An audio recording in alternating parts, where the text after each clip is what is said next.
या ठिकाणी आयोजित करतो। समग्र महाराष्ट्र राज्याचा सर्वात मोठा हा गोंधळी करायला या ठिकाणी लागतोय। यंदाच्या वर्षी हिंदवी स्वराज्य संस्थापक छत्रपती स्थितीमध्ये आपण शनिवारी केलेल्या भव्य अशा या शिवजन्मोत्सवाचा औचित्य साधून वेगळा अशा या पाळणा सोहळ्याचं आयोजन आपण करतोय।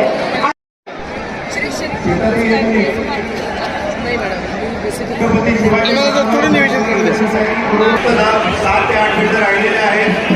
जिजाऊ वंदना घेताना पाळणा घेताना स्पीकर वगैरे पाळणा होईल पण आपण समारी